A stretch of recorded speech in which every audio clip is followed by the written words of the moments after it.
Is Lucasfilm killing the past, or does nothing ever really die? In the case of the name Skywalker, the latter appears true, from a certain point of view.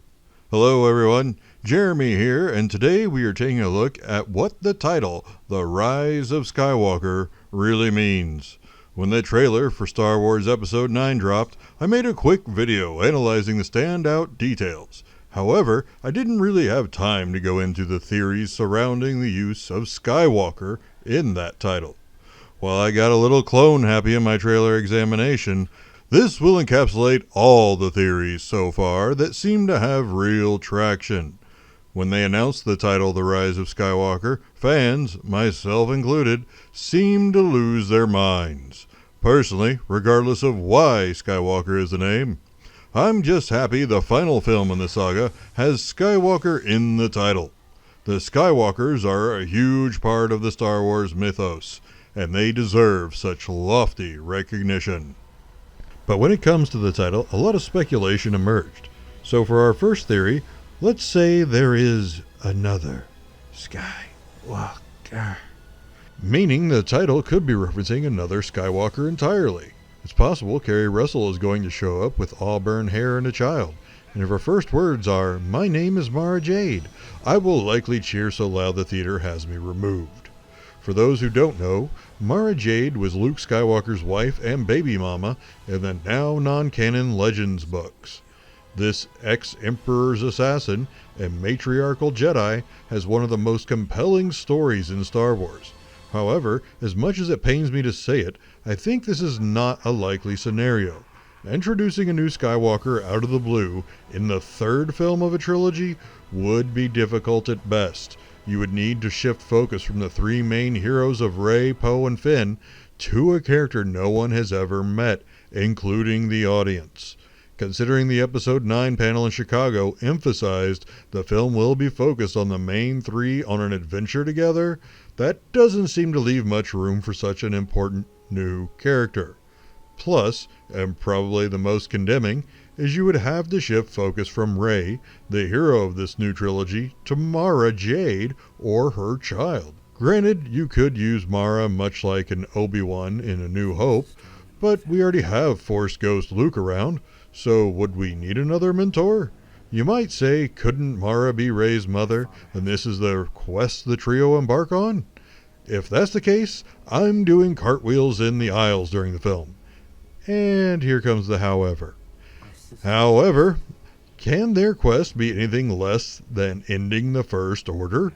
You have to remember, this is the end of the Skywalker saga. Sadly, I don't think we have enough real estate left to introduce Mara and do her justice, while also serving the greater story. This takes me to the next theory, which I just touched on briefly. Could Luke be Rey's father? Though the thought of Mara Jade being a prominent figure in the last film seems unlikely, she and Luke turning out to be Rey's parents, or Luke and any unseen character, but come on, it would have to be Mara. Regardless, Luke turning out to be Rey's father is a possibility, even if a small one. I can already hear some fans scream, "A small one? She's clearly his daughter. Look how powerful she is." If this film was coming out directly after The Force Awakens, then this theory would have much more weight. Unfortunately, Luke not only turned her away in The Last Jedi, but he didn't even recognize Rey. It's very possible he could have been pulling a Yoda and pushing her away, hoping she'd prove him wrong. But if that's the case, then why was he going to burn the tree and the Jedi texts? Acting reluctant was one thing, but he was genuinely terrified of her turning to the dark side like Ben. Granted, The Rise of Skywalker could say all of this was for show, but if Episode 9 adopts this theory, it's hard to believe this is what Rian Johnson intended when he made The Last Jedi. In the end, Rey being Luke's daughter is still a real possibility, just kind of a messy one.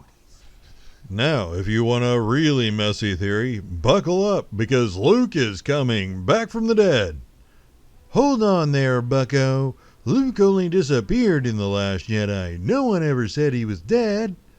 Actually, everyone at the end of the movie said he was dead.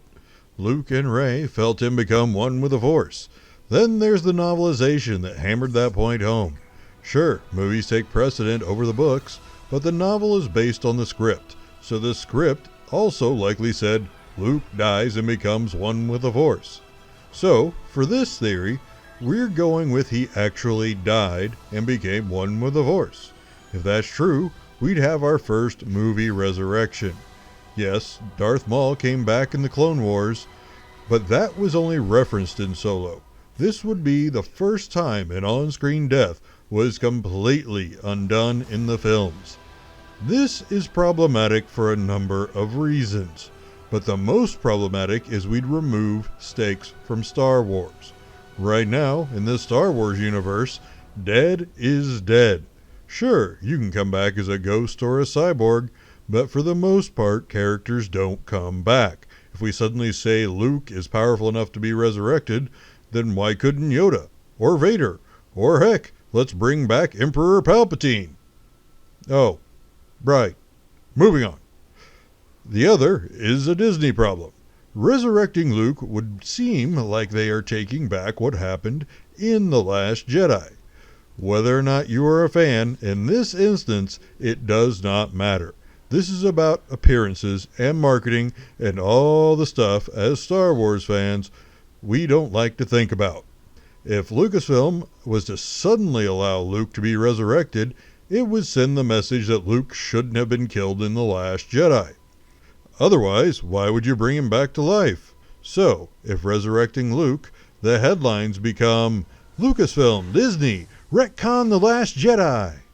What does that do to sales of The Last Jedi toys, t-shirts, and Blu-rays? They would have torpedoed a whole section of their marketing and alienated fans of their own movie. I'd say it also ruins their relationship with Rian Johnson, but frankly, Disney and Lucasfilm are so big, ruining their relationship with one director wouldn't exactly hurt them in any significant way. It would just graze them on the surface. Now to a theory that's surprisingly not as messy, the clone theory. The thought is Rey is possibly a clone of Luke, Anakin, or Palpatine, who was adopted by the very Junkers Kylo spoke of in The Last Jedi. What lends credence to this theory, besides Rey's natural abilities, is the planet Jakku. In the new canon novels, it has been clearly laid out that the Emperor had a secret observatory on the planet. This observatory was extremely important to him. So important, he kept it secret from even the Empire. An observatory is a secret base where Palpatine typically kept Sith relics and conducted secret Force-related experiments. Considering we found Rey, this incredibly powerful Force user, on Jakku, and she has little memory of her parents, it's easy to see why this theory came about. Add to that the fact that Palpatine was the apprentice of Darth Plagueis the Wise. If you remember, in Episode 3, Palpatine told Anakin the story of this Sith Master who learned to create life. And it was suggested maybe Plagueis, or Palpatine himself, created Anakin. Little Annie was a virgin birth after all. So this suggests the Emperor already knew how to create life. It's not a large jump to think if he did it once, he could have done it again. Granted, Rey's age is a factor. She's supposedly 19 years old in The Force Awakens, meaning she was born roughly 11 years after Palpatine died. However, with the reveal that Palpatine is coming back, then it's possible she was one of his experiments. Many like to say she's the reincarnation or clone of the Emperor, and this would track to a degree. But considering the title, The Rise of Skywalker, it's just as, or more likely, the Emperor created another Skywalker.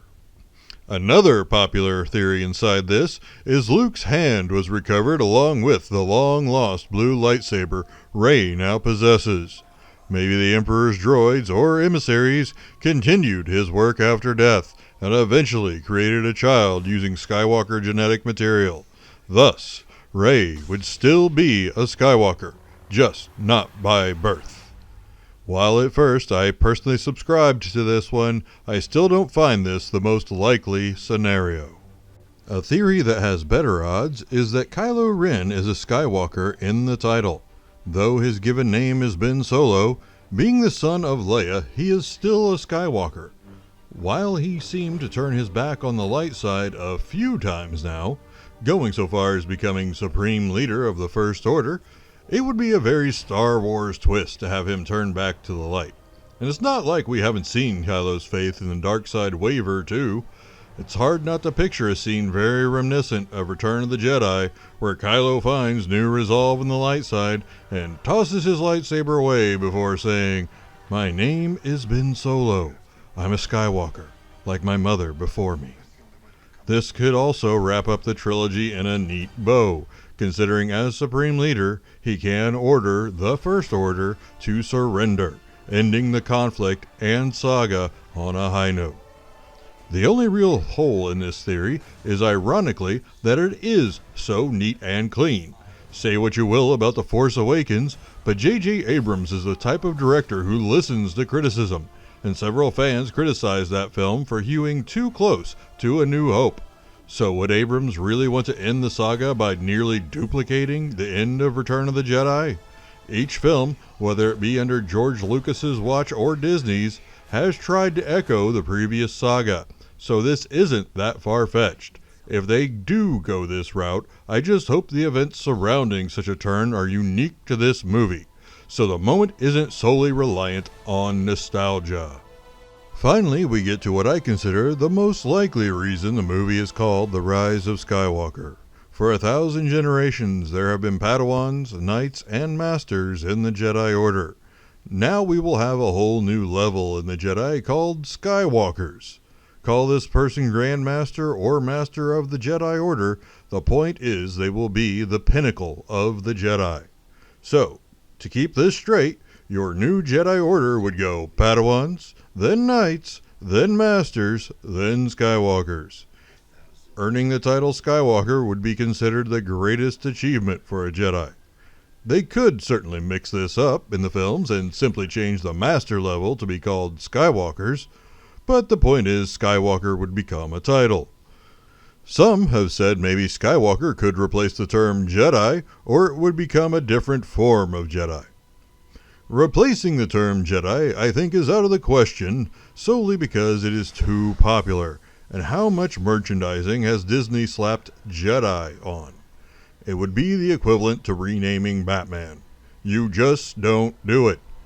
As far as making it a different form of Jedi, meaning there are now Sith, Jedi, and Skywalkers, I can't picture a purpose for Skywalkers.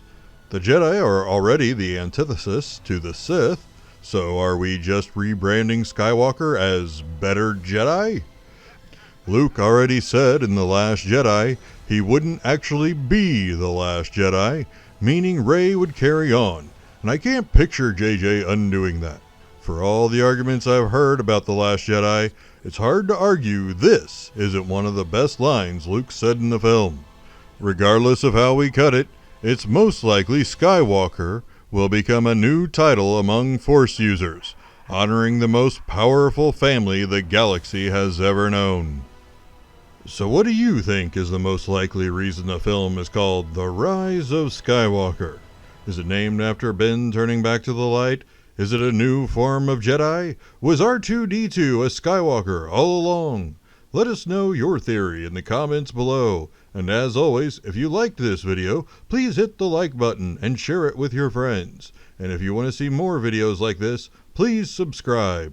Thanks for watching. Until next time.